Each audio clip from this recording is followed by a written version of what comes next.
Non, non, je vous promets, c'est pas des conneries. Mais ça fait que quelques minutes que la transmission a été interceptée. Oui, oui, je vous rappelle rapidement. Oui, oui, oui, on se tient au courant. Debout, cher, la vie est divers. L'obscurité l'emporte sur la lumière, mais n'empêche pas d'illuminer nos existences. Ça m'étonne que tu ne m'aies pas rendu visite plus tôt, surtout venant d'un être aussi déterminé que toi. Oh, oui, vous voulez dire... Et c'est quoi ce bordel encore? Si c'est la destination que tu cherches, tu n'es malheureusement pas au bon endroit. Mais plutôt sur la bonne piste. Et vous êtes? Mara, déesse de la mort. Putain. Vous êtes quand même plus impressionnante en vrai que sur les hôtels, hein. Je dois clairement l'admettre.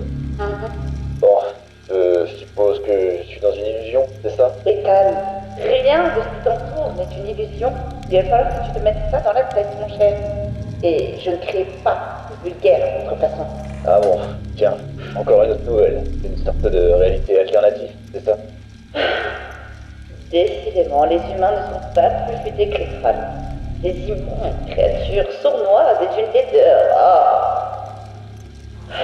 Tu es simplement dans les souvenirs des porteurs, ou du moins dans leur interprétation. Aussi intelligente ou bête soit-il. Mais c'est quand même fou que les humains n'arrivent pas à deviner ce genre de choses si évidentes. Très honnêtement, ça me dépasse. On m'explique le bordel, 5 minutes. Surtout avec ce putain de forteresse. Et ça là, les genres de mutants, les quoi déjà? Tu as l'air tellement surpris. C'est le talion, voyons. Une façon intrépide, car plus noire que le ciel qui restaure. Je pensais que tu savais dans quoi tu t'embarquais en touchant la statuette. Mais au final, je me rends compte que tu as traversé ce long périple sans comprendre sa signification. Mais ce n'est pas grave. Je doute que tu savais essayer de comprendre pour poser toutes ces questions. Eh bien...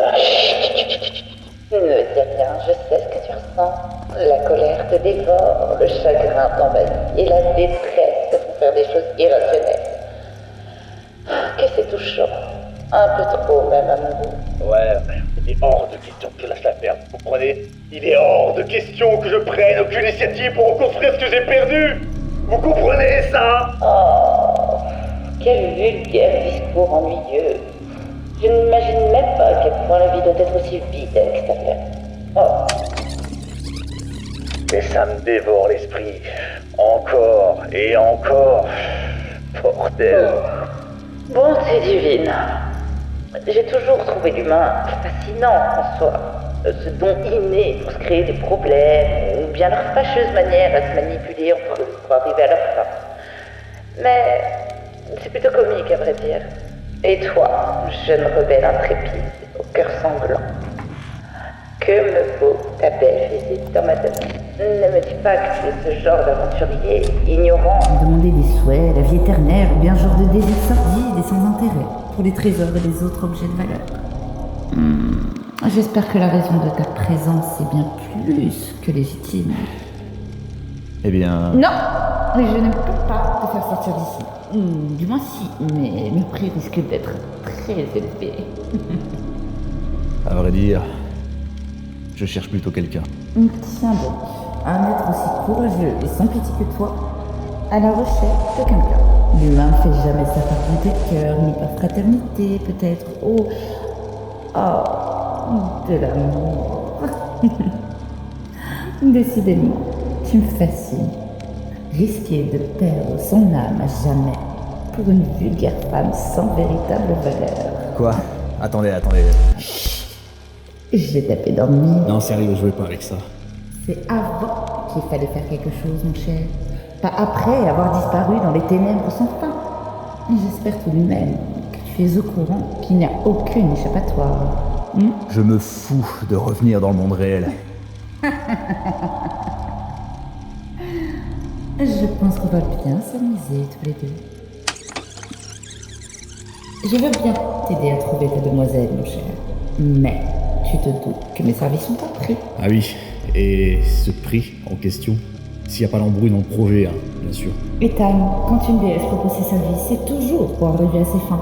Évidemment, elle prend toujours la peine de respecter ses engagements. Sans ta persévérance, je t'aurais bien dit ton âme. Mais, à vrai dire, c'est plutôt classique comme proposition et sans grand intérêt. Je dois bien l'admettre. La véritable question, au final, seras-tu prêt à sacrifier l'impensable pour retrouver la personne qui t'est le plus chère?